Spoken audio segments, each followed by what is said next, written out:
Incontinência. Então, um tópico que facilmente nós papelejeta, mas é um tabu.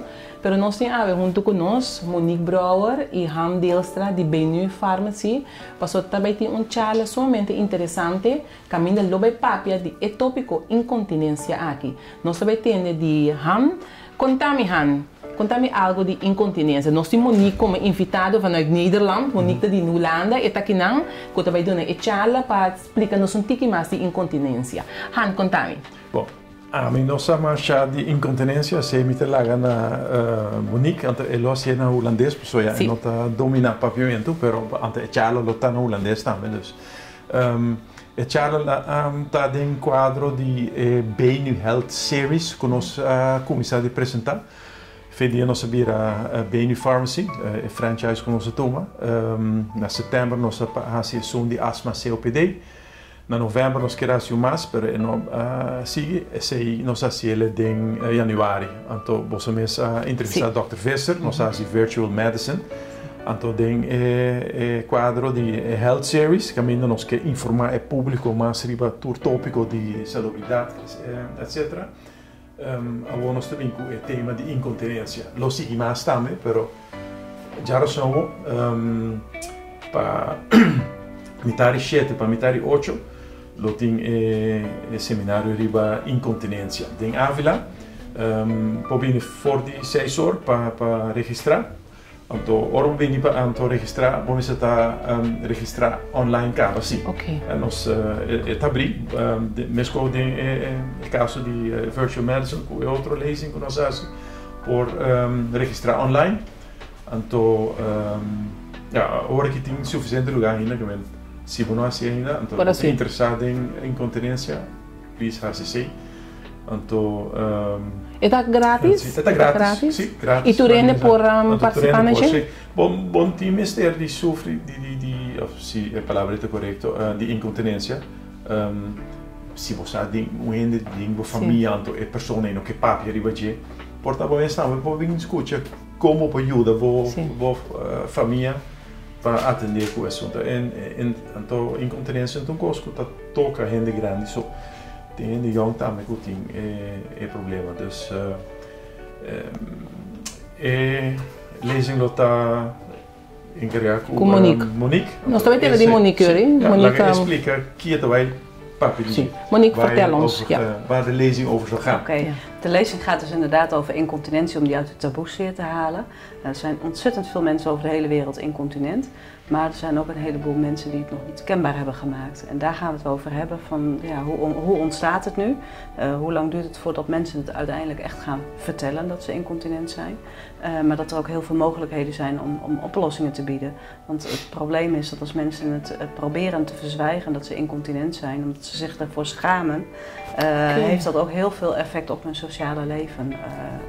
Dat ze bang zijn om ergens heen te gaan, om een ongelukje te krijgen, om urine te verliezen. Ja, en daar willen we het over hebben. En met name zeg maar, in het voortraject heb je een heleboel wat je zou kunnen aanbieden en kunt doen om te helpen. En als mensen uiteindelijk toch materiaal nodig hebben, wat dan belangrijk is, waar je op moet gaan letten. Mm-hmm. Dus, hoe kan je weten dat je die probleem hebt?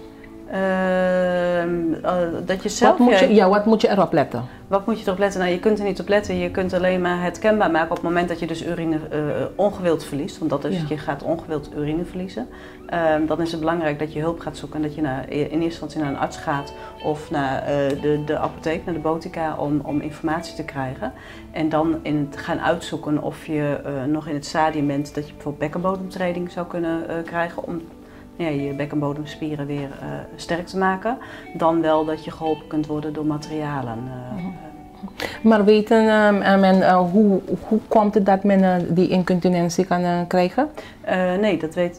Dat is vaak heel onbekend, want er zijn heel veel oorzaken waardoor je het kunt krijgen, maar soms is het ook onverklaarbaar waarom je het krijgt. Maar het kan dus neurologische problemen zijn, mannen met prostaatklachten, als mensen bijvoorbeeld blaaskanker hebben gehad. Maar ook als iemand zwanger is geweest of zwanger is, worden de bekkenbodemspieren ook wat slapper. Dus dan kan het bij niezen of bij hoesten of bij lachen kun je al wat scheutjes urine verliezen. Ja. Nou, in dat stadium kun je nog heel goed verhelpen door training te geven, dus bekkenbodemtraining. Maar in het geval van zwaardere incontinentieproblematiek, dan kom je toch gauw aan dat je ondersteunende of absorberende materialen moet gaan gebruiken. Maar het is heel vaak nog, omdat er niet over gesproken wordt, weten mensen het niet van elkaar, maar willen het ook niet weten, want ze schamen zich ervoor. Ja. En dat willen we vooral bekendmaken, waarom het iets is om je niet voor te schamen. Han vertelde net dat het niet alleen het komt niet voor alleen bij oude mensen, maar ook jonge mensen. Dat klopt. Vanaf welke leeftijd zo? Oh, dat kan al vanaf 20 jaar. Zo jong? 20 tot 50 is een hele grote groeiende groep met mensen met incontinentieproblematiek. En het wordt eigenlijk altijd gelinkt aan mensen die boven de 70 zijn, van die zijn incontinent. Maar het is echt dus ook veel eerder daarvoor al. 45% zijn jongeren beneden de 60 jaar die incontinent zijn. Dan moet je je voorstellen van, ik hoop dat we allemaal heel veel kunnen lachen. Dat je lacht en dat je bang bent dat je een ongelukje krijgt. Dan denk ik inderdaad, dan kan ik nergens meer heen gaan, want ik mag niet meer lachen. Ja. Dus daarom is het zo belangrijk om erover te praten.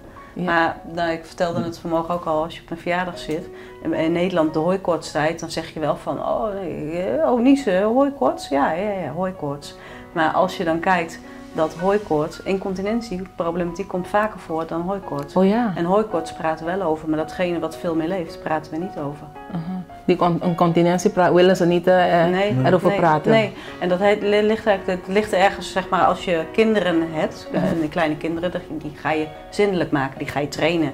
En als ze dan niet meer in hun broek plassen, dan ga je ze belonen. Op het moment dat een kind ouder wordt en ze hebben een ongelukje, nou, dan gaan we mopperen. Nou, wat zie je nu bij mensen die dus incontinent worden? Zit nog heel veel vroeger dat erin dat je, dat hoort niet in je broek plassen. En dus schamen ze zich daarvoor. Dus je moet eigenlijk weer afleren wat je als kind helemaal hebt. Ja. Je wordt zindelijk en de omgekeerde inderdaad. Ja, en daar kun je dus niks aan doen. Maar die schaamte daarover, dat in je mindset, die moet daarin wel veranderen. Ja. Wat biedt Benu Pharmacy voor deze problemen? De materialen die beschikbaar zijn, die zijn legio. Die hopi producten die orbota incontinent, hopi de gente BC, so mi tingo pisti pempe. Pero ting otro possibilidad también. Por ejemplo, popasi bekkenbodemtraining promen. E músculo não cuta verstevigen nou, porta bontimesterinat.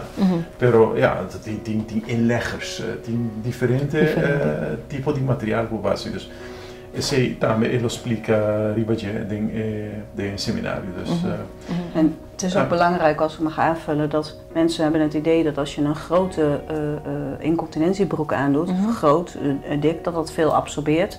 En dan ben je geholpen. Maar het gaat juist om dat je soms met een heel klein inleggetje goed geholpen zijn. Het moet gewoon goed aansluiten. Dus de voorlichting, wat gebruik je, waarom en wanneer en hoe vaak, dat is gewoon ook heel belangrijk. Daar kun je ook heel veel problemen mee voorkomen. Komen jullie ook woensdag met materialen zodat men daar bij de lezing kunnen zien? Ja, we zullen sowieso een aantal dingen beschikbaar hebben waar de mensen naar kunnen kijken. Maar voornamelijk gaat het dus over het taboe zelf, incontinentie. En natuurlijk, als ze inderdaad informatie willen over producten, kan dat altijd via de apotheek of na de lezing kan dat ook via mij. Maar dat kan natuurlijk ook altijd via de apotheek inderdaad. Hoeveel mensen kunnen totaal in de lezing vandaag en woensdag in die lezing zitten? Hoe groot? Ja, de zaal kan ongeveer 100 personen hebben. Want die vorige lezing met Dr. Visser was uitverkocht. Was uitverkocht, klopt ja. Tot nu hadden we, vanochtend heb ik gekeken, hadden we al 20 inschrijvingen. Dus het gaat hard. Dus als je als je de lezing bij wil wonen, please inscrivi online, anto presentaiori Gerson Avila, Mitari 7. Bom, bin 6 horas para registrar, então Mitari 7 nosso comissário, para cá, Mitari 8, l'ultima sessione também de pergunta contesta. Sim. Sim. De conta, você bem também constante com de conta assim é importante para nós informar. Nós sentimos que tá bom para informar pueblo. Outra parte de uma comunidade, então voltaria para dar cuidado bom. Então parte de aceita informar. Então de quadro nossa BNU Health Series, com cada vez nós com um tópico para informar o povo de você. Dus próximo mês me te quero aqui 2 anos nós lobbying com diabetes, para depois portar com hipertensão, ainda com impressão, etc. Então, segundo os bailos, tinha que ponto nós temos, possamos fazer algo de tópico aí. Então, assim nós lo sim. Monique, incontinência com meer bij mannen of vrouwen? Meer bij vrouwen, maar je ziet ook wel weer hier dat steeds meer mannen toch problemen krijgen, prostaatproblemen. Blaaskanker komt vaak voor, dus ook de mannendoelgroep is wel groeiende. En dat is nog steeds een groep wat nog veel lastiger is om over te praten voor mannen, want vrouwen zijn al gewend om ongesteld te worden, dus al materialen te gebruiken en de man helemaal niet. Dus dat is nog een stap verder, zeg maar, om erover te praten. Maar kunnen de mannen ook enige materiaal gebruiken? Ja, zeker. Ja hoor, er zijn speciale mannenverbanden ontwikkeld. En, er zijn speciale mannen. De anatomie van de man is toch anders. Ja. Dus, dus daar zijn speciale materialen voor. En het is ook heel belangrijk om de juiste materialen te gebruiken. Want het probleem is als je incontinent bent en je krijgt urine veelvuldig op je huid, kun je ook weer huidletsel krijgen. En daarvoor zijn dus ook het zo belangrijk dat je weet wat voor materiaal je gebruikt. Om ook dat tegen te gaan. Want anders ben je naast de incontinent, krijg je ook nog huidproblemen dan wel wonden. Dus dat wil je ook niet. Ja, want met die incontinentie kan meerdere problemen verzorgen.